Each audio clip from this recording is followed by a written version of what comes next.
Hi YouTube, welcome back to my channel, and this is going to be a review of the Real Housewives of Potomac Season 6, Episode 14, Tossing Salads and Spilling Tea Bags. So the fight goes on between Mia and Candace in the kitchen. They're still going at it. They're breaking stuff. They're throwing stuff. The women are trying to get them, obviously, to stop fighting. People keep telling Candace, you don't know the story about, her mom. And that goes on. Excuse me. Candace once again mentions Mia being a stripper. Mia and Gordon, they want to go. They want to go ahead and leave. It's just not worth it. Everybody tries to convince them to stay. And as I'm watching this fight between Mia and Candace, I'm thinking to myself, okay, so now Candace has gotten into it really bad with Ashley. She got into it extremely bad with Monique. And now she's getting into it with Wendy. Yeah, these women have issues. Yeah, they fight, they go back and forth, so on and so forth. But I mean, Candace, I think, has had the most issues. Now, when she was fighting with Monique, I cannot really say that that was all her fault, because Monique was the one that started with the hair pulling. But they got into it. She got into a physical altercation with Monique. She gets into a horrible verbal altercation with Ashley constantly. And now she's going at it with Mia. It didn't get physical, but it looks like it could have gone there with all the throwing of the salads and the breaking of the utensils and whatever else was going on in there. It was just, I'm just like, Candace. Okay, so Mia and Gordon, they want to leave. Everybody tries to convince them to stay. Karen tries to talk to Mia one-on-one. Then all the women come in and talk to her. And Mia says that if her mother relapses because of the stuff that Ashley said, that, she's going to be really upset. I don't know if she said that she was going to do something to Candace if her mother relapsed, but I don't think her mom's going to relapse. I don't think her mom is that weak. I think her mom's a very strong woman. I don't think that the stupid, silly, asinine things that Candace says is not going to drive her mother to rehab. Now, Chris is talking because Wendy goes into the pool room or the game room, and she gets her husband Eddie and she gets Chris to come out to kind of diffuse the situation. So Chris takes Candace outside, and she's sitting on his lap. She does these things, like her whole attitude to me is kind of childish. And then she does these other things that I don't know why she always wants to be like in this childlike state. I don't know what else to call it. Like at her video shoot, when Chris came to the video shoot, she runs to him and she like wraps her whole arms and legs around him. Okay, fine, that's your husband, you can do that. Then later on in the episode, when Giselle and Robin show up, she runs and she jumps on Robin and she wraps her whole arms and legs around Robin. And it's kind of like she always wants to, like a child, like the way that what a child would do when a child runs up on you and wants to hug you and wants you to pick them up. The way they just wrap up their arms and legs around. I don't know why, but to me, Ashley is very, very childish. Okay, moving on. Let's get back into this because I'm losing a lot of light. Okay, so Mia mentions once again when all the women are talking to Mia and she's, they're talking to Mia. Ascala says, well, you are always talking about your how much money you make. Because I think Mia says something about how she makes $450,000. I was waiting for her to say $450,000 a month or something like that. Because if you're owning all of these practices, these chiropractic practices, I would think you would be making more than... Does she mean a month, a year? What was she trying to say? Per practice? I don't know. But she mentions she makes $450,000, and the scholar confronts her about that. Like, you're always talking about money. Why do you feel the need to do that? It is just, you don't have to talk about money all the time. And Mia does. Mia talks about money all the time. And this is usually with people who have come from absolutely nothing, and now they have something. For whatever reason, they feel the need to always mention it. Not all people who've come from nothing, but, that's very That's very common with people who have come from absolutely nothing and then they make it. They always have to mention how much money they make. They always have to show that they have money in whatever way they can, in their clothes, in their cars, in their jewelry. They always have to show that I have money, look at me, I have money. And it's just like, it just basically shows how you're not used to it, how money is something new to you. Money is something strange to you. You're not used to having it, because people who really are that wealthy, you'll never know it. You will never know it. But if you're constantly trying to show off how much money you have, how much money you make, it's, not only is it a little bit tacky, but it just kind of makes people think that, oh, okay, so you're not really used to living like this. Okay. And so Mia defends herself and says, well, she's like, I worked hard for the stuff that I've got. And I was like, okay, yeah, girl. But what's understood doesn't have to be explained. If you worked really hard for the stuff that you have, it's going to show. You don't have to always talk about it. It's going to show. There's a certain way of living where people can look at you and they'll know right away without you having to say a word, without you having to flash a single label, without you having to flash, any kind of gold or diamonds. They'll just know, okay, this person seems like they got it together. They got it going on. You don't always, and sometimes it's even more refreshing when someone who you didn't even think would have money, you come to find out that they do have money, and you're like, well, I never would have known that so-and-so was a multi-millionaire, because you would never know. That's more interesting and more refreshing than someone walking around labeled out from head to toe. Every single finger has, clusters of diamonds on it, chains around their neck. It's just whatever. So Mia feels the need to always prove herself. And then Chris outside, he's trying to have this pep talk with his wife. And it's like, you don't always have to react and respond. And Candace feels like she does. She goes, I can't let people talk about me any kind of way. Yes, you can, because you are a public figure and people will always talk about you any kind of way. So do you spend hours upon hours on your phone defending yourself to the people's comments on your social media? People who are dragging you online, are you constantly going through every comment and responding and defending? You don't have to. And just look at it that way. When these women want to come after you about something, just kind of see them as these commenters on your social media who want to say something negative. You're not going to respond to all of them, so don't respond to Mia. So she said your video was low budget. Yes, she was taking a dig at you. Yes, she was trying to insult you. But at the end of the day, it's a low budget video. It doesn't mean it's a bad video. It doesn't mean that you have no talent. It just means that you didn't have to spend that much money on making it. And Mia, she's trying to what do they say? She's trying to backpedal now by trying to say, well, when I first started, my stuff was low budget. When I first started, it was low budget. When I started my businesses, it was all low budget. And I'm like, okay. But when you said it to Candace, you were trying to, this is something that was very near and dear to her. She's trying to start off her music career. I don't know if Mia knew that or not, but this is something that's very near, and she's put a lot of blood, sweat, and tears into this music career. And here you come out of nowhere, don't nobody know you from, a hole in the wall, talking about how low budget it is. That was a dig. That was insulting. That was hurtful. You should not have said that. But then again, if Candace knows her worth, she would not have let that affect her and then go off and attack her mom. And so Chris says to, and then when her husband's talking to her, Candace is so defensive. So when he can't, he just starts off by saying, what I want you to do, I'm not going to apologize. She couldn't even let this man finish a sentence. And Chris says, I'm not telling you to apologize. I'm just telling you to go to her when you get a chance and just tell her, I'm not going to disrespect you. You're not going to disrespect me. And we'll leave it at that. Okay, so then we have another scene where it's Gordon and Ashley and Karen. They're in the, I'm going to try to be fancy here. They're in the foyer area of the home. I'm not sure. And he's looking at Candace. I don't know what they're talking about, but he's looking at Candace, and he's looking at Karen, and he starts licking his lizard lip, his lizard tongue at her, flicking his tongue at her, and it is just so, he's drunk. Let me give him a pass. He's drunk. He's drunk out of his mind. He doesn't know what's going on. He doesn't know what he's doing. He is so plastered.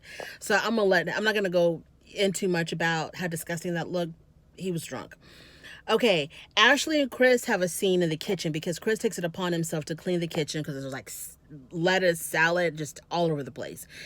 And Ashley's in there, and it's just the two of them. And Chris is extending an olive branch to Ashley, and he says, I understand, there's all this tension between us and you and Michael, but I sincerely want to say congratulations for you having your baby. And she appreciates that, and she says thank you. And that was a good, positive moment. That was a good moment. Robin and Giselle arrive. Every time I see her name spelled out, I want to say Gazelle. Robin and Giselle arrive. So Wendy shows them their room and says you can have whatever room you want. So they go and they pick the one room that is remaining, and it is I think it's in the attic or something.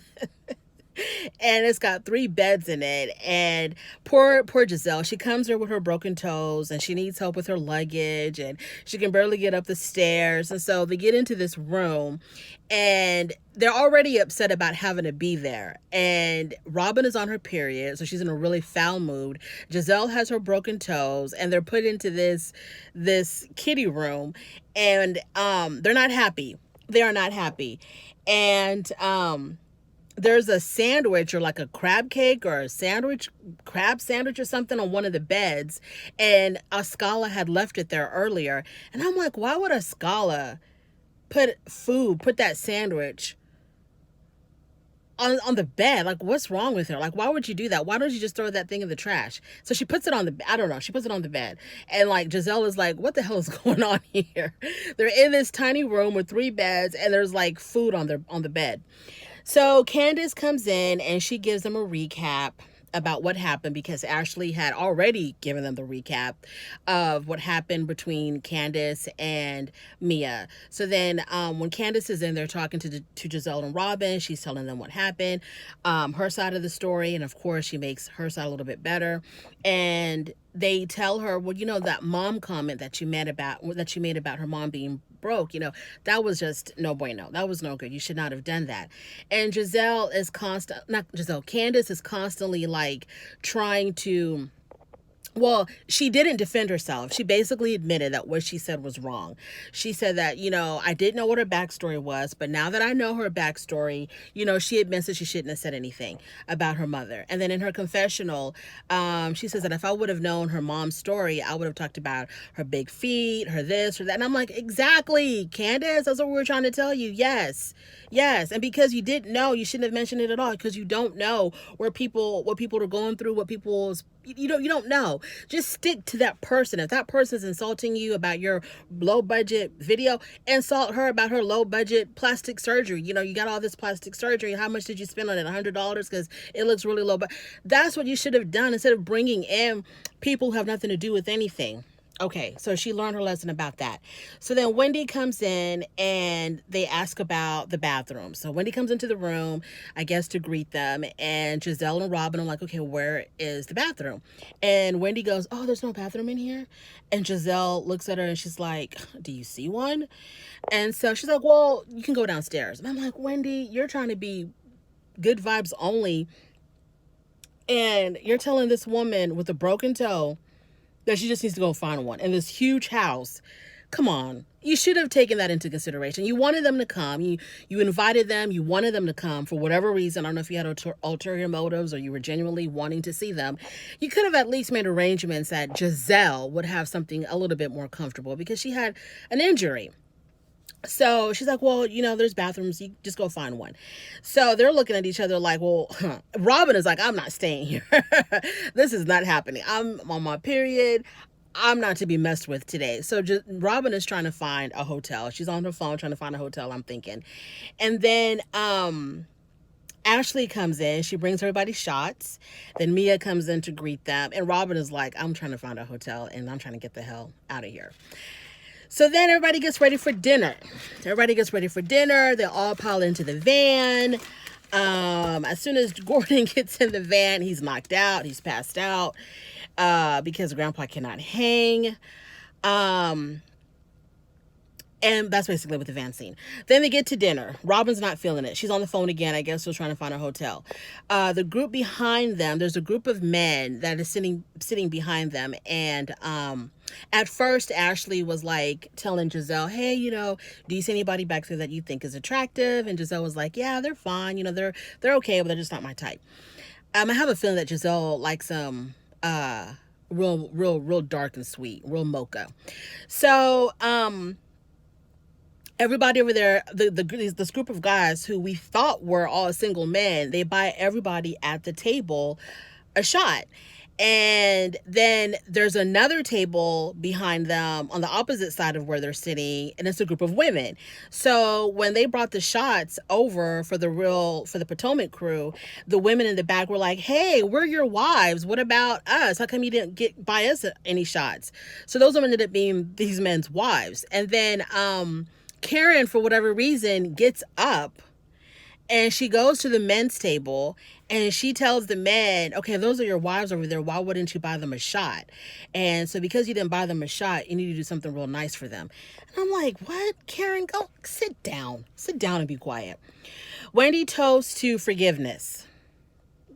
Ashley asked Chris how he felt about the Candace and Mia fight, which I'm thinking, okay, Ashley, what are you doing? Ashley, I guess, is like, she likes to stir the pot. I guess that's her role in this show because she's got nothing else going for her. When you really think about it, because there's no cheating rumors about Michael this season. So I guess she's got nothing to do. So she wants to stir the pot. She wants to, start things going, get the drama going. And she's asking Chris about the whole Candace and Mia fight. So this brings up the tension between Chris and Ashley's husband, Michael, because Chris had said, how he's never said anything. Chris had said he wants to have a relationship with Michael the way that he has a relationship with Gordon. Because I guess he's comparing the two old men of the show. And he goes, I want to have a relationship with Michael the way that I have a relationship with Gordon.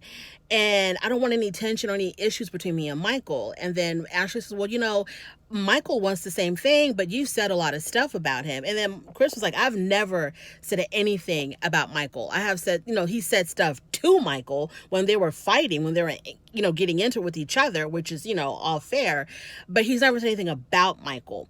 And so that brings up the whole issue between what Candace has said about Michael. And so Ashley was like, okay, maybe you've never said anything about him, but your wife has said a lot of stuff about my husband. And then they bring up the whole thing where Candace had posted online. She had called Michael an overseer, Ashley's overseer. In the show, in this particular episode, they say slave driver. Ashley said, well, you called my husband a slave driver. And it wasn't a slave driver. It was an overseer. He had called Michael an overseer, which I'm not understanding why. Was it because he's white and she's black? Because you're black and your husband's white. So does that apply to Chris? I don't know. So then that brings up the whole issue, the whole fight from last year between Candace and Monique. So Candace brings that up and she says, because, Candace is like, well, I called you that because I was defending myself. And she talks about how, she called Ashley a vindictive bitch because she took Monique's side, and not just taking her side in the fight, but took her side in a legal sense, in a legal matter. Because when lawsuits were going back and forth between the two women, Ashley sided with Monique and gave a statement, an official statement to the court to I guess help Monique's case. So then that gets Candace really riled up, right? So she's like extremely pissed off and she's calling her a vindictive bitch. And she says that Ashley played a really big part in that whole fight with Monique last year. And then Giselle cuts in and Giselle is like, wait a minute, I'm not gonna let you say that. You're not gonna put all the blame on Ashley. It wasn't Ashley's fault that you and Monique fought. And then Candace says, but she took her side and she got involved with it legally. And this whole time, because when Candace gets angry, she gets angry. I mean, it's like she has all of this anger built up in her and she's just going to let loose in this one moment. And the way she was like, you vindictive bitch. And then the way that she was like, just enunciating every single syllable and the power and the force behind every word that she said, it was just like, damn, Candace, you're going to have a stroke. Okay, you're healthy. You look super duper healthy, but you're going to stroke out. This anger is going to cause you to stroke out. You need to relax. So then Chris, he's trying to calm her down. He's trying to shut her up. And he's like, be quiet, and just stop, be quiet. And then when she wasn't quiet, when she wasn't being quiet and getting more riled up, he actually tries to, like remove her from the table. And he's like, we're leaving. And she's like, I'm not going anywhere. Don't touch me. Sit down. And so he's just like, you know what? F all of this. And he leaves. He takes off. So he leaves. He like goes outside. And oh, Candace. Okay, so he leaves. He goes outside. And this whole time when they're screaming at each other and they're arguing, everybody in the restaurant is looking at them like, what is going on over there? And then we know the whole reason why Ashley took Monique's side, because, this whole theory of when Michael was caught when he sexually assaulted one of the cameramen by touching him inappropriately. This happened in Monique's basement when they're having some type of party down there, and it was caught on video. Supposedly, allegedly, this incident was caught on video because the cameraman ended up suing Michael, but I think mysteriously this footage disappeared. And because it was in Monique's house, Monique's camera, people think that Monique probably had deleted the footage or whatever to protect Michael and Ashley. So this is the reason why a lot of people believe, and so do I, that Ashley took Monique's side in the lawsuit between Candace and Monique. So after this, there's a very foul exchange between Ashley and Candace, because Candace tells Ashley, well, you can suck my, and then Ashley responds, well, you don't have one, but you do have an enlarged, and then Candace says, I don't, but that one over there does, and she throws it to Mia. And then once again mentions how Gordon found Mia on the curb, because Mia, she responded back. She said something back. And then, Candace, she went back, she resorted to her tired and true comeback with, you were found on the curb. So then Dre goes, Ascala's husband Dre, he goes outside to talk to Chris, and, he's trying to make sure that Chris is okay, and he's asking Chris, well, does this happen a lot when y'all guys get together? Y'all have these kind of explosions? And Chris is like, yes. So when he said that, I was like thinking to myself, poor Chris. Poor Chris. He is in, if he's going to stick with Candace, he has a lifetime of headaches before him, because she's uncontrollable. She's extremely angry. She needs to get serious, like, inpatient therapy. She needs to talk to someone about why she explodes like this, because we've all been insulted, and the women on these shows have really been dragged through the mud amongst each other, by the public. And I've never seen anyone react like this. Just because she called your video low budget, and then you were in this fight with Monique, and Ashley took Monique's side, but you and Ashley weren't good. So what did you expect Ashley to do? To take your side? So, but why do you have to, let everything that is said about you? And I guess she probably feels like, well, if I don't say anything, then people are going to think it's true. If I don't react to the things that are said about me, people are going to think it's true. I don't know why she feels this need to come so hard in defending herself. Anyways, let's move on, because I'm losing light. Okay, so Candace goes to find her husband, and he's telling her, he's begging her to just please be the bigger person, because she's probably going to end up in jail. She's probably going to end up in jail, probably going to end up hurt. She's going to come across the wrong person who's not going to want to back down. It's going to be a Monique times 10 if she doesn't cool it. And so he's begging her, I want you to just be the bigger person. I want you to please not let the things that people say get to you like that. And I'm thinking to myself, if you can't do it for yourself because you feel like you're going to look like a punk or whatever, if you don't defend yourself like this when someone says that your video is low budget, then do it for your husband. Do it for your marriage. Do something react in a way where at the end of the day your husband can be proud of you and be like, oh, they were coming for you, but you held it together, and I'm really proud of you that you did that. If not for nothing else, do it for your man, your marriage, because this is too much. But I know that Chris, he probably gets a huge dose of Candace whenever he messes up or whenever they get into an argument. She's a very angry person. Ashley is extremely messy, and Ashley knows. Ashley knew. And it's like you fell right into her trap, because when Ashley brought up, so Chris, what do you think about the whole thing between Candace and Mia? I knew she was being messy. And I knew that Ashley knew what she was doing. She was trying to get Candace to that point for her to go crazy like that. And Candace fell for it. And it's like, okay, you don't want to do it for yourself. You don't want to be better for Chris. Well, be better for not making, giving Ashley a point. Be better about like, hey, you're trying to bait me, but I'm not falling for it. I don't know. I don't know what else can help her other than some inpatient therapy. She needs to go away for about 60 to 90 days and sit down with a team of psychiatrists or whatever and really get to the root of her issue. Anyway, that's my review. If you made it this far, I appreciate it. Thank you so much. If you like it, give me a thumbs up. If you really liked it, go ahead and subscribe. Give me one more subscription, one more follower, one more supporter. It's okay. You're going to like it over here. I'll talk to you later. Bye.